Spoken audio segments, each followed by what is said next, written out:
Hi everyone, welcome back to my channel, and if you are new then a warm welcome to you as well.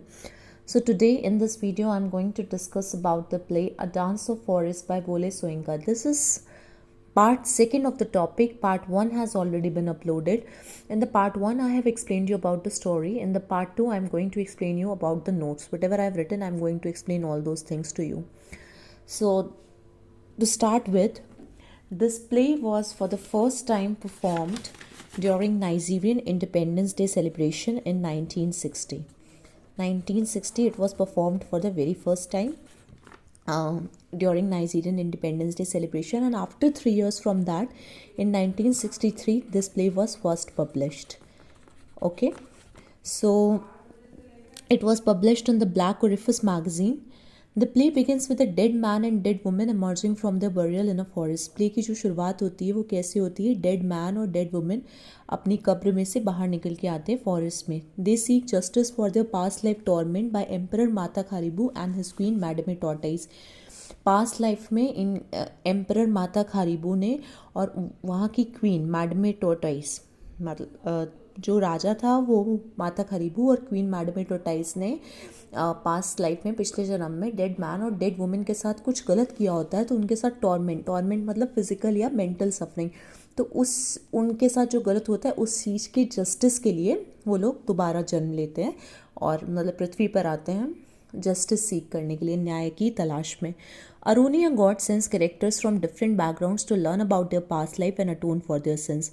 Aruni एक god है और वो characters को different background से बुलाता है और उनको उनकी पास्ट की लाइफ के बारे में बताता है और उनको उनसे जो पास्ट लाइफ में जो सिंस हुए हैं, जो पाप हुए हैं, उसका पश्चाताप करने का भी मौका देता है. जो प्ले की सेटिंग है वो दो जगह पे है, एक तो कोर्ट है, दूसरा फॉरेस्ट है. जो पहले जो सेटिंग है वो फॉरेस्ट में है और जो पिछले जन्म वाली सेटिंग है वो कोर्ट में है. तो स्टार्टिंग में फॉरेस्ट का ही सीन दिखाते हैं, पहले पहले वाली सेटिंग. जो फॉरेस्ट वाली सेटिंग है मतलब प्रेजेंट लाइफ की सेटिंग, वो दो चीज़ों को सिंबलाइज करती है. एक तो होता है मिस्ट्री और एक स्पिरिचुअलिटी. मिस्ट्री मतलब रहस्य को और स्पिरिचुअलिटी मतलब आध्यात्म को. और जो कोर्ट की सेटिंग है वो पावर और करप्शन को सिंबलाइज कर रही है. सो प्लॉट पॉइंट्स पे आ जाते हैं. Let me tell you one more thing, that if you haven't watched part 1 of the topic, you will not be able to understand part 2. So if you are directly watching part 2, I will suggest you to watch part 1 first, then come to see part 2, because otherwise you will not be able to understand what I'm going to explain. Okay, so those who have watched part 1, for them I'm explaining. Number 1 point is emergence of dead man and woman, which I have already explained in the intro section. So just skipping that point and coming to the next point, Aruni selection of characters. So Aruni, a god, he selects 4 characters: Rola, Ednebi, Egboreko and Demyug. Rola is a girl. She is prostitute in the present life, and in the past life she was Madame Tortoise. Ednemi was the court historian in the past life. In the present life he is a orator. Orator means those who have good speaking skills. Egboreko was both soothsayer in both the lives, in the past life also and in the present life. Soothsayer मतलब जो भविष्य बताते हैं. Demyug past life में he was poet and in the present life he is Carver. Carver मतलब जो पेड़ की लकड़ी पे नकाशी का काम करते हैं, मतलब पेंटिंग बनाते हैं, ऐसा आप समझ सकते हैं, पेड़ की लकड़ी के ऊपर.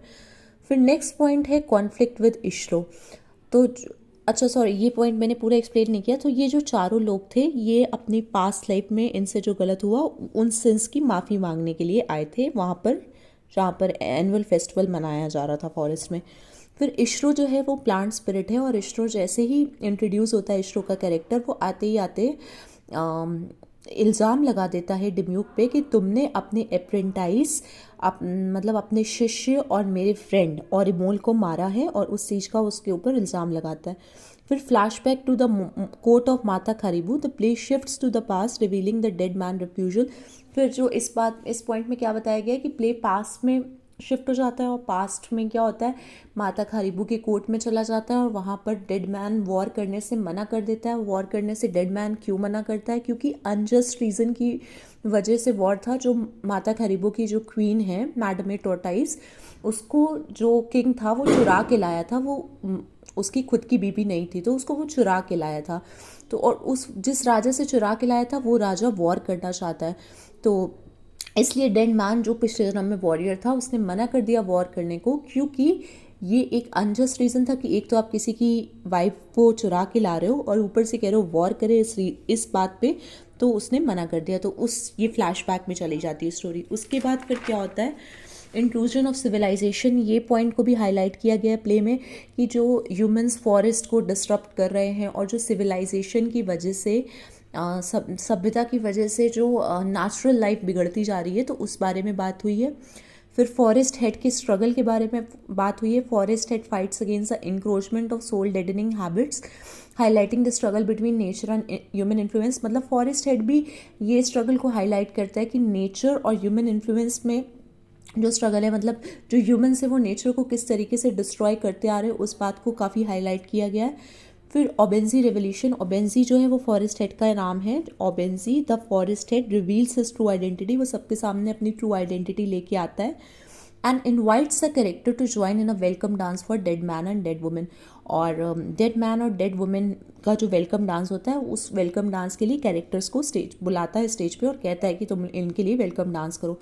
फिर trial and redemption, characters face their past actions, characters अपने पास्ट एक्शन फेस करते हैं, मतलब पास्ट में उनके साथ उन्होंने जो भी किया उस चीज़ को वो फेस करते डायरेक्टली, उनको पता चलता है। एंड कन्फ्रंट देयर गिल्ट, और अपना गिल्ट का सामना करते हैं, leading to a process of self discovery and redemption, जिससे कि उनकी सेल्फ डिस्कवरी होती है और रिडेम्पशन मतलब उनको मोक्ष की प्राप्ति होती है। फिर डिस्ट्रक्शन ऑफ डिम्यूक टॉटम, लास्ट में डिम्यूक का टॉटम डिस्ट्रक्ट होता है। टॉटम मतलब मैंने बताया था ना कि जैसे जो पेड़ है उसके ऊपर यहाँ पर वुड के ऊपर कोई नक्काशी का काम, यहाँ पर कोई गॉड का सिंबल होता है इस तरीके से, तो डिम्यूक का जो टॉटेम होता है वो डिस्ट्रक्ट हो जाता है, मतलब पूरी तरीके से ख़राब हो जाता है, जो कि एक सिंबॉलिक डिस्ट्रक्शन है डिम्यूक के पास्ट सिंस और एरोगेंस का। मतलब डिम्यूक ने अपनी पास्ट लाइफ में जो भी पाप किए, जब उसका टॉटेम ख़राब किया जाता है, डिस्ट्रक्ट किया जाता है, तो एक तरह से ऐसा माना जाता है कि उसकी पास्ट लाइफ पे जो भी उसने सिंस किए, पाप किए, वो भी चल गए और उसका घमंड भी जल गया, एरोगेंस भी जल गया। फिर लास्ट में क्या होता है, रिफ्लेक्शन एंड डिस्कशन। डिम्यूक नीचे गिर जाता है टॉटम से, क्योंकि जब जला दिया जाता है टॉटम तो डिम्यूक डर के मारे पहले ऊपर चला जाता है टॉटम के ऊपर, फिर लास्ट में वो नीचे गिर जाता है। और जब वो नीचे गिरता है तो वहाँ पर दो लोग और भी होते हैं, और कुछ मॉर्टल्स मतलब ह्यूमन बींग्स, मॉर्टल्स मतलब जो लोग मरते एक ना एक दिन मर ज़रूर जाएंगे, अमर नहीं है जो लोग, तो ह्यूमन बींग्स ही हुए वो लोग। तो जब डिम्यूक नीचे गिरता है तो वहाँ पर कुछ मॉर्टल्स और डिम्यूक के पापा बैठे होते हैं, जिनको ओल्ड मैन जिनका मतलब कैरेक्टर है, और एक और होता है वहाँ पर एग्बोरेको। ये 3 लोग यहाँ पर होते हैं, कुछ मॉर्टल्स, ओल्ड मैन और एग्बोरेको। ये जितने भी लोग हैं वो वहाँ पर रिफ्लेक्ट करते हैं अपने पास्ट लाइफ को और डिस्कस करते हैं कि क्या उन्होंने आज से सीखा, क्या उन्होंने लेसन लर्न किया। फिर मैंने थोड़ा हर एक कैरेक्टर के बारे में थोड़ा डिस्क्रिप्शन दिया है, तो इसको आप ऐसे ही पढ़ सकते हैं। और ये थी entire summary. I hope you like the video. If you like the video please like, share and subscribe.